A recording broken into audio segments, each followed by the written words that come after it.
what you said about Drybar being like, it's like a church. It's so interesting because it really like reminded me of like those early days. And it's like the way women would meet their friends or they'd come in and everybody would just kind of be together and it Yeah. became this like meeting place that was so beautiful. And yeah, it totally gave me the chills when you said that. Like, that's Mm. amazing. And I felt that a lot. I remember feeling like, God, we're doing something really great here. I believe every single person has a ministry. Ministry isn't just for preachers and it's not just for pastors. It's the way you shine the light that God gave you through His Spirit in all spaces that He's trusted you to walk. That means you on your college campus. That means you at your corporate job. That means you in high school. That means you with your friends at the bar or the restaurant. That means you wherever you are. You have the responsibility to shine God's light in that space, and you get the chance to. Friend, you are beautiful, you are worthy, and you are made to shine. Hey everybody, and welcome back to another episode of the Made to Shine show. I am so stoked because I have someone who I connected with a while ago and her schedule is so crazy busy. We are finally getting to have this conversation. I've been looking forward to it for so long. We have the beautiful, amazing co-founder of Drybar, best-selling author of The Messy Truth, podcast host of The Messy Truth. I mean, she was a guest shark. She is just all the things, but more importantly, she shines the light of her faith and all that she does, which is so cool in the business world. So, Alli Webb, thank you for being on the show today. Thank you. Thank you for that beautiful introduction. That's Oh, so nice. I'm so excited to have you on. I told you this before we hopped on here, but the mission of the show is to remind every single person tuning in, like, you have a ministry. It's not just for preachers. It's not just for pastors. It's for the woman running a business. It's for the mom at home with her kid or the high school student going to their biology class. It's just the way you shine God's light in the space He's trusted you with. And I think what's so cool about what you do is you're in a very secular world with business and all of that. And I know growing up watching my mom run businesses, etc. If anything, that's where God's light is needed the most. And so it's so beautiful to see your example in that. And I'm excited to dive into that. But before we do, we have a tradition on this podcast, which is, Alli, what is your favorite quote and why? Oh, gosh. I think it's a toss-up between Maya Angelou, who said something to the effect of, people won't remember what you said or what you did. They'll remember how you made them feel. One of my favorites. And then the other one that always comes up for me is, I think it's Gandhi, who said, be the change you want to see in the world. There's another one that I love. I love that. You think Yeah. about, it's so funny because one of the first things I wanted to ask you about was actually a quote from your book, which is just around like taking risks and how you say like taking risks is where the good stuff is. But I think about that Gandhi quote or the Maya Angelou one, like, in order for risks to be taken, like, there has to be a change you're desiring to see in your own life, in the life of people around you. And it's so cool because that comes with this level of confidence and boldness, right? Like, a risk or a change within itself is something that you haven't seen the other side of yet. And so I'm curious for you, like, going back, because obviously, I mean, you co-founded Drybar. You've done so many amazing things. I told you this when you hopped on. You're a rock star. I just think the world of you. You are so cool. And so many people just think you are so cool. But I'm curious, like, taking risks is where the good stuff is. Was that kind of spirit always in you? Like, as a kid, were you just like, who cares if I fail? Let's go for it. Or kind of taking us back, what kind of were the building blocks for someone who's standing in your seat today that kind of accomplished all these things? Yeah, I mean, no, I think I built this person for sure. And as a kid, I was, my brother, who's my business partner in Drybar, and he's amazing. He was definitely more the overachiever in the family. And I talk a lot about this. I talk about it in the book. And, Yeah. and being my business partner, Michael was like the overachiever, got good grades, like was very entrepreneurial.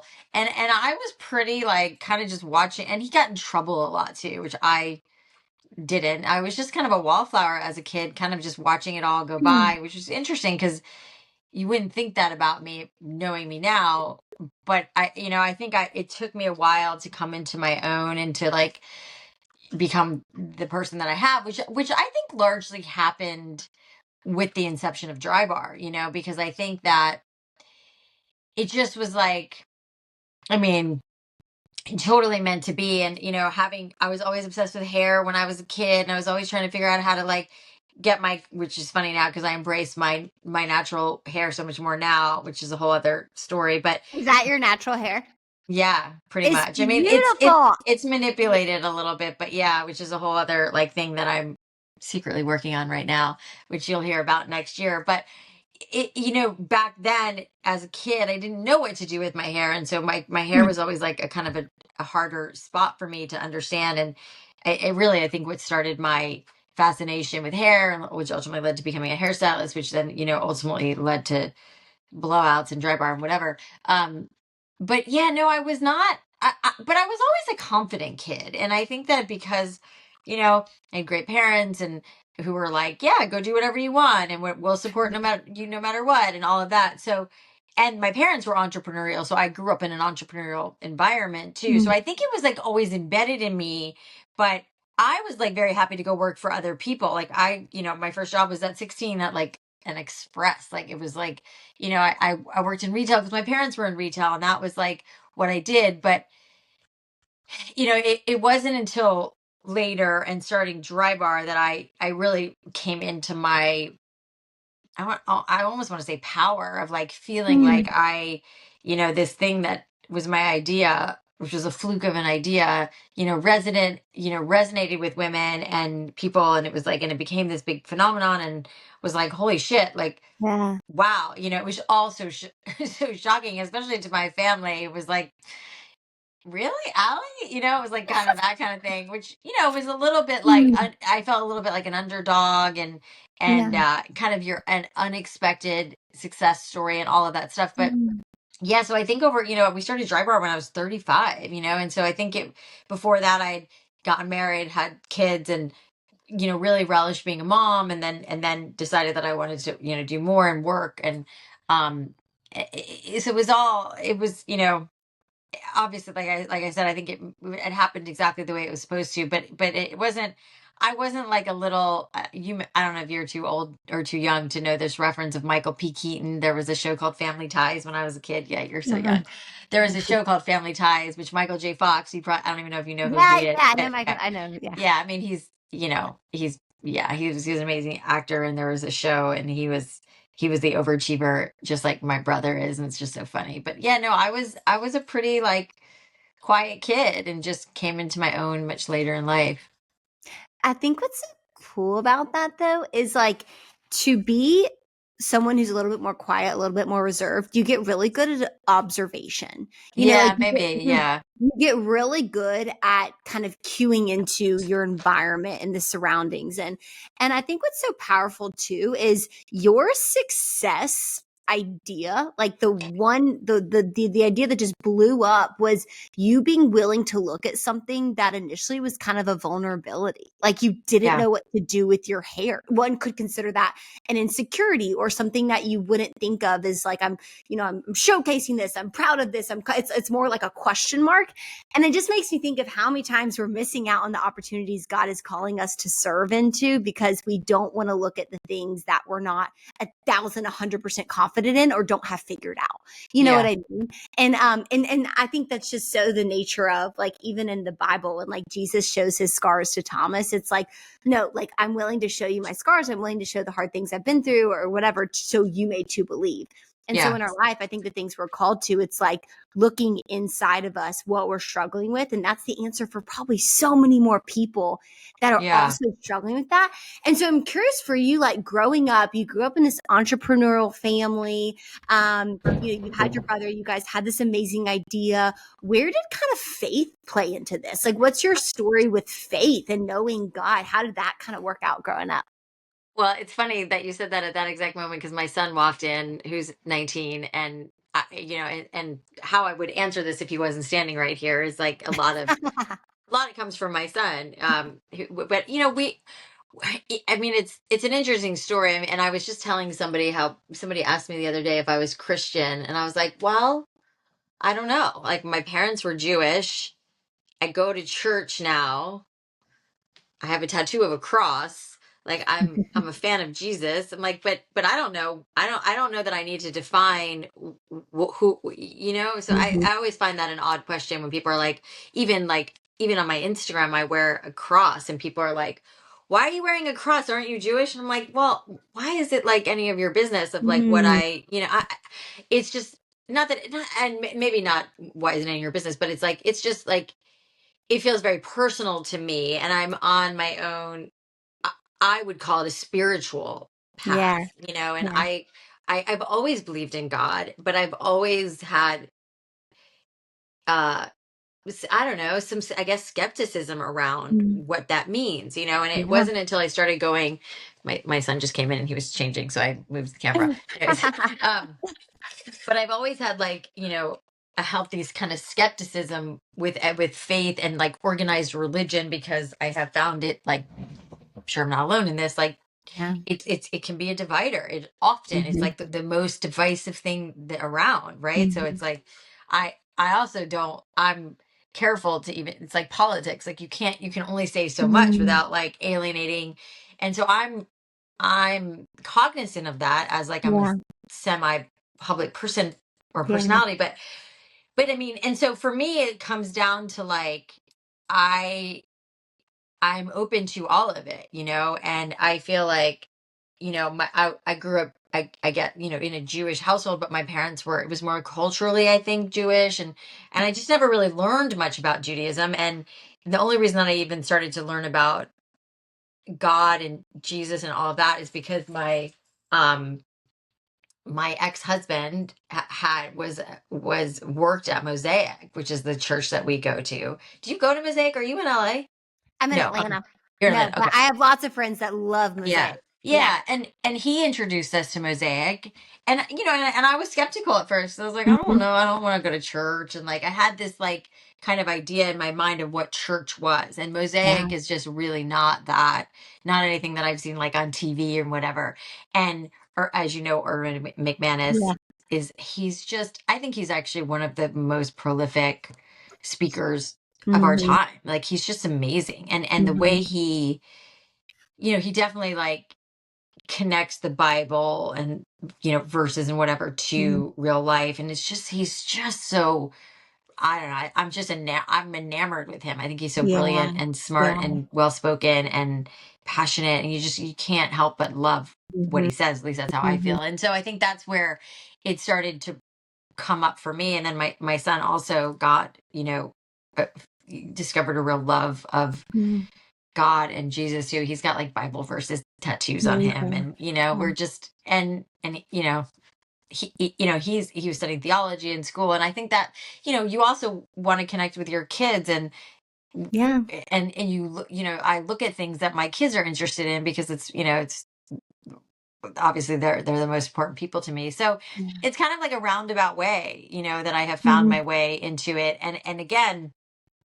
really for me it's like it's a real spiritual, it feels more like a very spiritual mhm, path, mhm. and there's a lot of openness around it for me, and Yeah. so yeah. I love that. Well, I think exactly what you said, that's how faith is designed to be. It's designed to be a I think relationship, so, yeah. not religion. Like religion divides. Religion is, Yeah, exclusivity. It's like you don't belong here because you don't believe this or you don't right, fit and this you're mold. not And that doing X, Y, and Z, so you can't be exactly, here, yeah. exactly. And like I think one of my pastor says sometimes it's like if someone along the way thinks that the news of Jesus is bad news or wrong news, or they have it like a bad reaction to it. It's like, who distorted that view for you? Because Mm-hmm. it's good news. It means Mm-hmm. you're loved and it means you're accepted. And it means like Mm-hmm. you have a heavenly father that just out of anything in this world, he just wants a relationship with you. Like he just wants to love you so much. And I love so much, like even like going through your content, you speak so much, just that word love. Like when I think Jesus, I just think love. I think light. And I think you can pick that up on people before you even really talk to them. Like you see a light just radiating through someone's Instagram profile, the way they talk on interviews, and like you do that. And I think that also comes from doing the work of self-love and loving the self that God made you to be.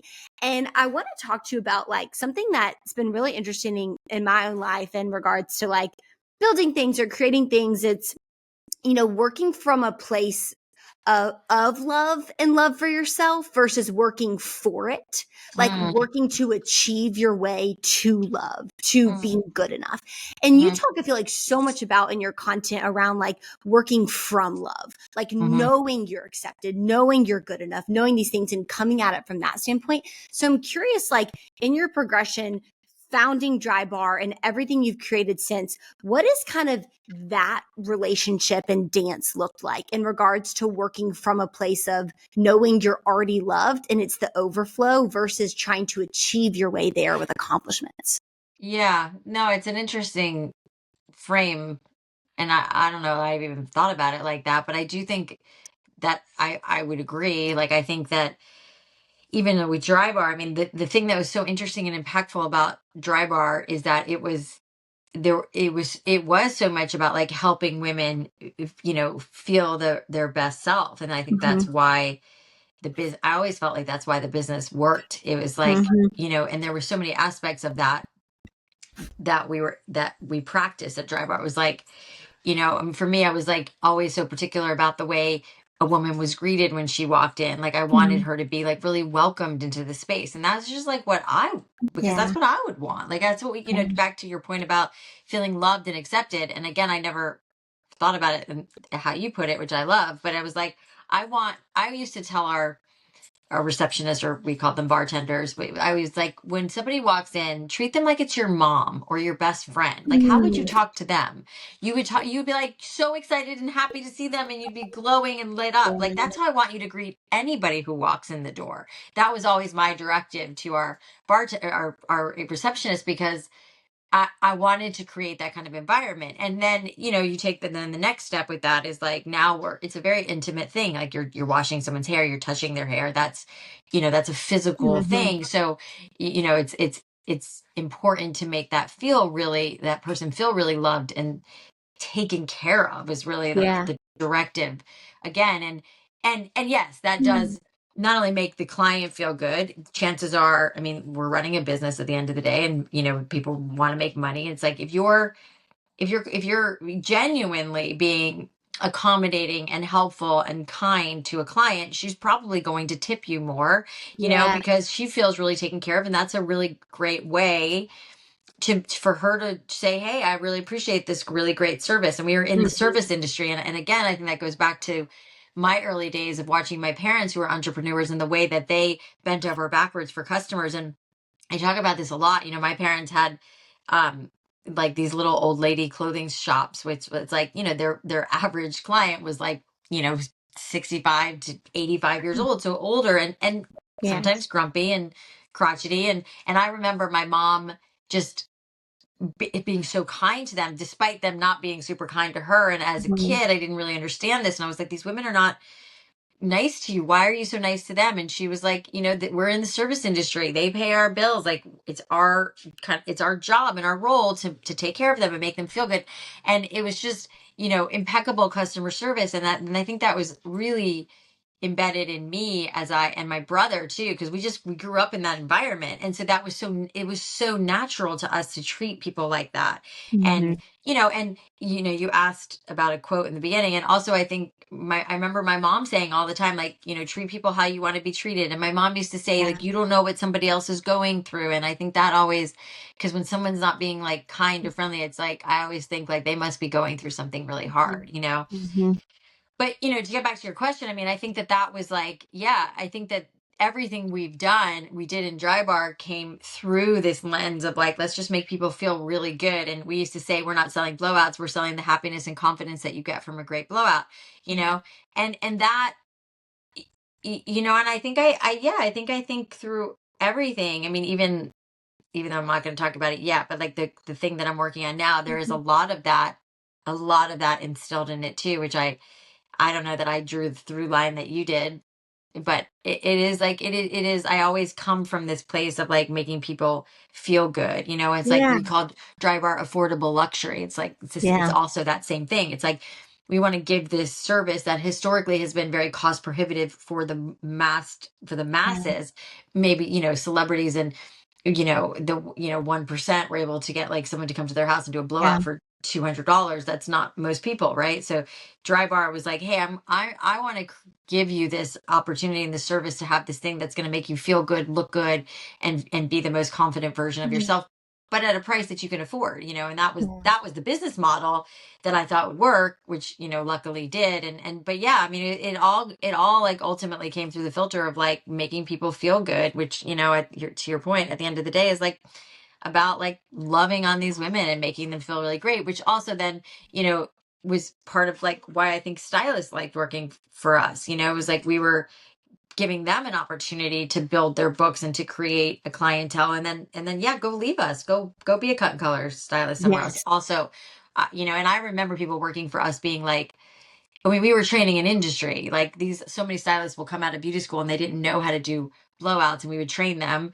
They would build a clientele just out of like people that were loyal to them, and then they'd go work full. And people who work with me were like, "Aren't doesn't that make you mad that they're leaving?" And I'm like, "No, what a gift we're giving them. Like they worked for us, they helped us grow this business, and now they're taking their clientele." And turning them potentially, hopefully, into cut and color clients, and it's like it's all good, and That's and so, amazing. yeah, I think that it's just, I just want, to, yeah, I want to be a light in the world. I want to be like, good and helping people and loving on people. And so, Hmm. yeah, I think that probably does, fuel everything that I do. And it shows. So like there's a Drybar about a mile from me that I go to in Bindings, and it just opened last year, and I was like, thank God. This is not my natural hair, so I need someone to do it for me. But that all to say, I remember the first time I walked in, and you really do. What was so cool is I looked around and I was like, there's so many different walks of life sitting in these chairs.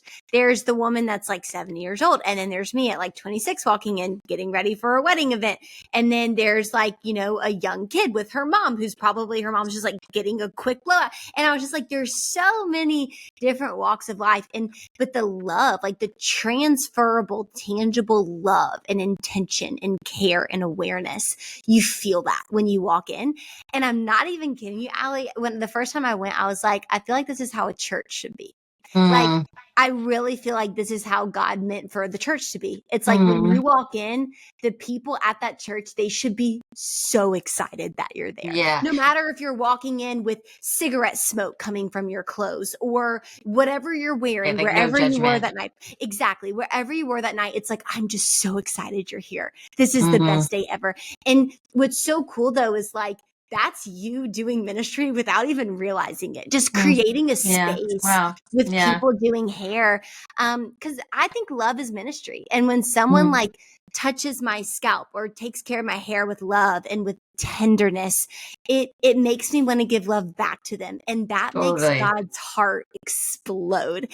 And so Yeah. it's just so cool that like from the start with you and your brother, you guys, what you saw your parents do, that trickled down into what is now this massive tree of life, just giving life to so many Mm, people. It's like when it says the kingdom of heaven is like a mustard seed. Well, you and your brother and your family, it was this mustard seed of love, but now it's this massive tree giving mm, life to so many people in love. And so there's wow. another quote that I love of yours, and it kind of is along this through line, which is the biggest learning was acceptance. I had to accept I couldn't hold on to things, even good things, too tightly.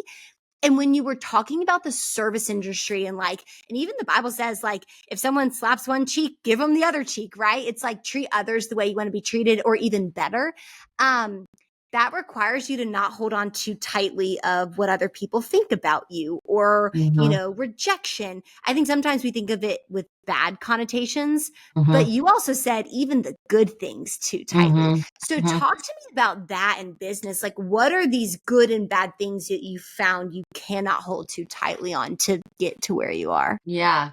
Well, first of all, to go back for a second, I love what you said about Drybar being like, it's like a church. It's so interesting because it really like reminded me of like those early days. And it's like the way women would meet their friends, or they'd come in, and everybody would just kind of be together, and it Yeah. became this like meeting place that was so beautiful. And yeah, it totally gave me the chills when you said that. Like, that's amazing. And I felt that a lot. I remember feeling like, God, we're doing something really great here, but it's so, I appreciate what you said. Mhm. But as far as like, yeah, that's a good quote. I It is like a that good one. quote. It's a good quote. Well, and it's probably, I probably didn't say it first. I mean, I probably just heard it because I do so much work on myself, and I in so many different realms and arenas. And I think I have learned that I think the best way to live our lives, or the healthiest way, is to, almost like, I don't know if like live in the middle is the right thing, but to not allow ourselves to get so. I actually was just talking. I don't know if you were watching my Instagram last night, but I posted this thing that Gary V, who's, you gotta Oh, I love need him. to watch it. I love Gary Yeah. Vee. Yeah, he's crazy but amazing, right? But Yeah. he was like, it was a very, like Gary, very impassioned little moment where he was talking about, like, he was like, nobody gives a fuck what you're doing, like, stop worrying so much about what people think, and blah blah blah. And and Mhm. I was like, it's so true. And I actually had Gary on my podcast a long time ago, and he was talking about that same idea, which is probably partially where it came from, where and ended up in my book, because it was like, if you allow the things that are, amazing that happens in your life, like, you just hold on to them so tight as like the greatest thing, and then it allows you like happiness and all these things, and then, things change and life moves on and whatever. And it's like you're holding on to that so tightly that when that starts to slip away, then what? And it's the Mm, same thing for, obviously, on the flip side, which is good news, right? When something bad is happening, it's also going to slip away and get better. And so we yeah. kind of live in this kind of constant, like, and I mean, I'm sure you live it, we all feel it. It's like, it Yeah. just, whether you're willing to like see it and have awareness around it, which is like a whole other thing that I'm very passionate about, is like self-awareness, and how many people don't have great self-awareness. And I work Mhm. really hard on that. And it's like, for me, especially as someone who's been really praised, and I've had, you know really surreal things happen, like being a guest shark on Shark Tank, being on the Mhm. cover of Inc magazine, and like things that are like, don't happen to most people. And you can let that shit get to your head, and you can let that like be this thing that's like, oh, you think you're so important and so special, where like, I I have, been victim to that, and been like, whoa, I gotta like, I'm not, I'm not more special or better or anything than anybody else, and I have to like, I've had to not allow like that outside Mhm. validation to fulfill me, versus like having Mhm. fulfillment from myself, and from giving, and Yeah. whatever. And so that's been an interesting, you know almost like identity crisis for me, especially like Mhm. with selling Drybar and all of that. But yeah, and I think that like again, the good news is like, when things aren't going your way, and you're going through a rough spot, knowing it's also going to change and get better. And Yeah. so that, that's why I love that quote so much, because you just can't hold any of it too tightly, because it all changes. And it's hard, right? Because when for me, I feel this all the time. Like, when I feel really good and things are going really good, I'm like, I'm good. I don't have to do the work. I don't need to do this, because I'm like, everything's good. And then you get hit, and you're like, oh shit. Like, Mhm. I gotta get back to the practice, and I gotta do, Mhm. um, and even for me with like talking to God, I mean, I tend to like talk to God when things are hard, and I'm Mhm. like, God, I got to remember to talk to God when things are good, and to be really grateful. And so it's like this dance that we're always doing. Um, and it's a lot, right? Because we have a million Well, things going on, and we're trying to be, a good person. And, um, yeah, it's all the stuff. It's all the it's all stuff. the And stuff. I think, but that word dance, I think, is the perfect depiction of life because it's always moving, but always it seems to be like never in the way you expected it to be. And I think sometimes even the biggest struggles we have in our life aren't necessarily the things that happen, but it's the way the things that happen contrast to the way we thought God was going to do it, or we thought our life was going to look like, or even the Totally. good moments. It's like, wait, I was just on the cover of Ink magazine and this is how I feel. It isn't bigger than this. Like I just Yeah, hit, because I think sometimes when you hit your top, it's another identity crisis, because it's like, wait, I achieved everything I set out for. What now?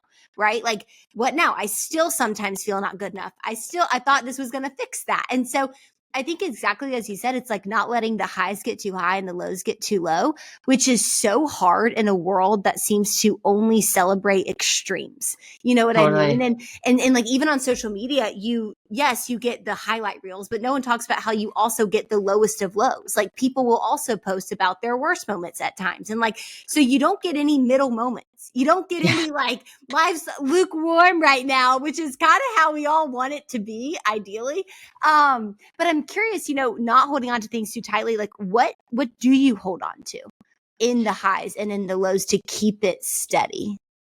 Well, I mean, I think that even as you're talking, I'm like, yeah, I just, I think it's like, what you would probably call faith or trust, it's like that to me is kind of it's like the promised land, right? It's like Mm, to live in a place of trusting that things are, which again has been like probably the biggest grapple for me in mhm, God and is just like having faith that, I mean, I got a tattoo recently, faith on my wrist, and I have yeah, grace on my other wrist, and I express myself through tattoos for sure. But I feel like when I can allow myself to be in this place of like I'm not in control, and things that are happening the way that they're supposed to. I may not understand it, but like it's so freeing. I also think of it as like not having expectations is a big one for me, which is another mm. tattoo I have on my body in French. But I it's love it. yeah, it's like it is such a freeing space to be like, hands off the wheel. Like I don't expect anything, and anything that happens is gravy, and that is to me. And maybe that sounds a little pessimistic, but I feel like it's such a for me it's a really beautiful way to live, to just like be really grateful for what you have and for what's working, and then just trust that everything else is going to be the way it's supposed to be. And ironically, and I did a story about this, or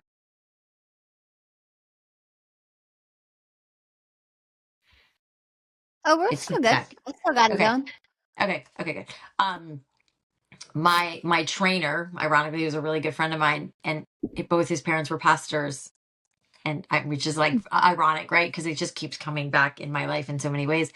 And he was telling me, when I was telling him about a situation I was in, he was telling me that he remembered his mom always talking about this thing called like BBs, and he was like, Mhm, they're called blessing blockers. Like if you're mm, not, like God, he was like, God wants to pour into you and love you and give you what you want, and but if you're making decisions that are, getting in the way of that, you're blocking things. Like, in my mm, case, just to be completely transparent, like dating the wrong guy, if it's mm, like I'm dating a guy that I know isn't right for a bunch of reasons, but you're kind of like, I'm like scared because what if there's nobody else out there? And what if this is mhm, whatever we tell ourselves about, or you could, it's same, equivalent. Like if you're in a job that is just not the right job, but you're staying in this, whatever situation you've put yourself in that, yeah, there's that instinct that's not the right thing, but mhm, you stay in it. And then, he was saying that's like a blessing blocker. And until you get yourself out of that situation, you can't, get the thing that you're supposed to be getting. And I was like, yeah. oh my God, I love that so much, and That's so good. it's so good, right? So I feel like that's like when you ask like what things do I hold tightly or loosely, it's like I really try to just I work very hard to like hold it all pretty loosely. Do I do it all Mhm, the time? Of course not. But I that is my goal, and mhm, and the reminder of that, like whoever's listening to this right now, or I've just reminded myself, like, yep, nope, I can't. This thing that I really want over here, like I gotta like be like, no, that doesn't happen, that's okay. It wasn't meant to be, you know? And, Mm-hmm. yeah, I think there is like some, you know, divine intervention in those things in our lives that are supposed to be there. I've really come to believe that. So, I love that. That's yeah. so good. I think so too. It's also and I mean, you wrote a book called The Messy Truth, right? Yeah. It's like, I love that title so much. Literally when I read that title, it was like that to me, that's how faith is supposed to be. It's supposed to be messy. Cause like Yeah. Jesus says, I'm the way, I'm the truth, I'm the life. Jesus is the truth. Well, in one of my pastor once said, like, doubt is not a deviance from faith. It's a prerequisite for it. Because if you Mm, knew for certain, it wouldn't be faith. Faith mm, requires doubt. It requires questions. It requires unanswered statements. And I've mm. always found so much comfort in that, because anyone that talks to me and is like, I'm 100% without a shadow of doubt certain, I'm like, I don't No think you've way. dug deeply enough into your faith, Yeah. because Yeah. there's questions you read all throughout the Bible, like David through the Psalms. It's like, are you even there? Like, are you listening? There's these questions and this longing, but it's like, who are you directing your longing towards? And I Yeah. think what's so powerful about what you said about that little knowing, recently so growing up, I was always like a super sensitive kid, and my parents always joke I was sensitive and very aware with my emotions, which can be a good thing but also a not so good thing when you get stuck in them. Yeah. And I remember being very sensitive to criticism from coaches in sports growing up. And so like even now when I feel like the Spirit is convicting me, I associate it with criticism, and I'm like, oh Mm, crap, I did something wrong. I messed up. God's mad at me or whatever have you. But it was so powerful because a couple weeks ago I was talking to a friend, and she was just saying, Annie, like, to be convicted, to have that inner knowing telling you, don't go down that route. Why are you doing this? It's a gift. Because 100%. even like bosses, or I'm sure people you manage, like if you see somebody in something, you're going to take the time to correct them where they're Hmm. messing up, Hmm. versus someone that you're like, I mean, they're not even like, they're probably going to leave in 2 seconds. Like, why would I invest my time in coaching them or helping them or strategizing with them? And so like that little knowing is literally God's gift to us to say, Hmm. hey, I care about you too much for you to go down that route. And I'm Yeah. letting you kind of like hear this whisper before it's a shout. You know what I mean? You know, it's interesting this weekend when I don't know if you saw, but Mosaic did this thing called the Arena, which was more of a business Yes, I saw. summit. I saw Yeah. it. Yeah, it was so cool. And Jamie Kern Lima, do you know her? Do you know who she is? I love her. She's amazing. Yeah, Yeah. it I covers mean, I it. feel like she talks so much about faith, and She's amazing. she's opened up a lot about it. And she talked this weekend at Mosaic, and one of the things that she talked about was the knowing, because she told her whole story, and her story is really amazing and beautiful. Yeah. And she talked, I remember like listening, and she kept talking about this inner knowing, you know, it was like that she just knew. And yeah, and I think to your point, like we all have it. It's just like, are you willing to listen to it? And Mhm. we don't a lot, you know, we're like, oh, I don't want to do that. I want to go do this. So I'm not going to listen to that. And Yeah. then you end up having to at some point, you know, it is really fascinating, that knowing, and I try to pay attention to it and let it lead me for sure. Oh, and it's funny because you had another. I'm a big quotes girl, so I'm like, these are Love all of it. Allie's quotes that they are amazing. But you said like when you want to grow, sometimes you need to slow down to speed up. And Yes. literally, when we were just talking about that, I was thinking, what's required for like for you to be aware of something? You got to be moving slow. Like I even think about, I'm doing this new workout right now, and it's called P-Volve, Oh and yeah, it I've heard have of you ever it. heard of it? Hmm. Okay, Yeah. so very slow. And I ran in college, so I'm used to fast, hit, da da da da. This workout, what's so crazy is like I am moving so slow, but I am feeling things I've never felt before and muscles I've never felt before because I'm moving so slow. And I think Yeah. sometimes we move so fast through life, like God's giving us like little knowings, little signals through our spirit, but we are going so fast. It's just like we're not sensitive to Miss it. it. Yeah. We miss it. And so, and I think, but though what's required for that is the humility to say, like, it's not up to me. Like, it's Hmm. not just up to me. Like, there's a God that's working behind the scenes here. So, like, I can slow down and I can take a beat before, like, speeding up so fast I miss almost the signals on how he's directing me. But we also live in this cult. We have lived in this culture, which I like to think is shifting a little bit of like, you know, the hustle culture of like I'm working, Yeah. you know, constantly around the clock and whatever. And like there's some sort of like I've talked about this publicly a lot. Like there's some sort of badge of honor, some trophy for like working, you know, 20 hours in a day, which I'm like, no thanks, you know, and Yeah. like Yeah. and granted, I'm on the other side and I'm 49 years old. Like you know, I've worked really hard all of my life. I'm still working hard, but I'm just doing it so differently in this stage of my life. Mm. And sure, like, you know, I've sold a business. Like I've had, you know, I'm really grateful and lucky to be in the shoes that I am. But like, I cannot tell you how much like I relish now like downtime and Mm. how I schedule my days, and I'm still really productive. I'm still really busy, but I know like where my limits are and what I can, and I take so much better care of my mental health than I ever did before. And Mm. I was the same way for so many years. Go, go, go, go, go, and rush, rush, rush, rush, rush. And that quote, you know, was obviously more to do with the business, and we had Drybar had been growing so fast and there was so much demand and we were so excited and wanted to keep growing it, and we were, you know, we were on the brink of doing ourselves a really big disservice. And I remember clear as day my brother being like, this is ours to mess up, and the wheels will come off if we don't take a step back. And Mm. for us it was like pretty tactical. Like we needed to put systems in place and we needed to like do a lot of things within the business, like the structure of the business, so that, you know, people got paid on time, so the business like ran most efficiently. Like we were just going at this breakneck speed that we were going to crash if we didn't pull back and be like, wait a second, we've got to put some, you know, some guardrails in place. We needed to do a lot of things for the business, and I think that that holds true in, you know, you know, personal and business and life and relationships, all those things. It's like you have to stop and like take like inventory of what's going on. Mm.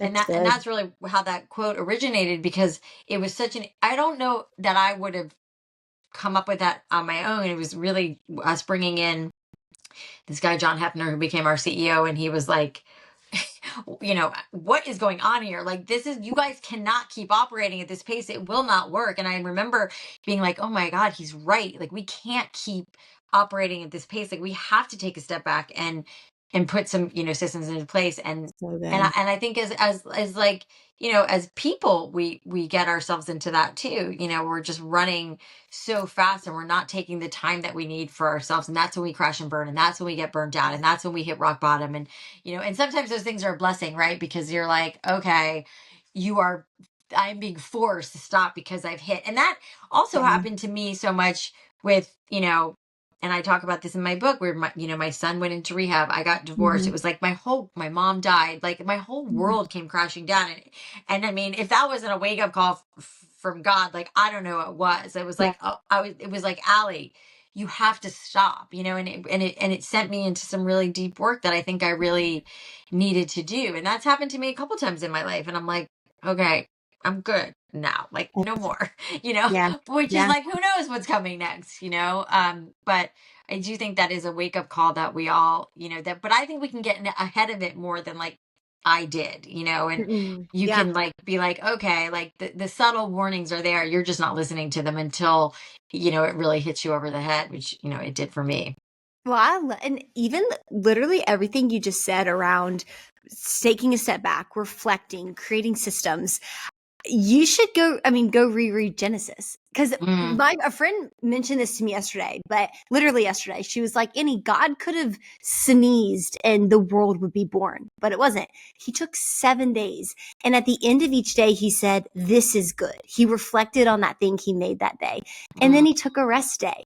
And you're mm, like, well, why would God do that? If God was Annie Mayfield or someone in the 21st century, he would have been like, I need to get this done as quickly as possible for mhm, production and for ROI. But he's like, no, I'm taking my time. And I think it's because he was trying to be an example for us on how we should work, which mhm, is you take the day and there's an intention for that day. It's the mhm, birds, it's the humans. And then you reflect, you say, this was good.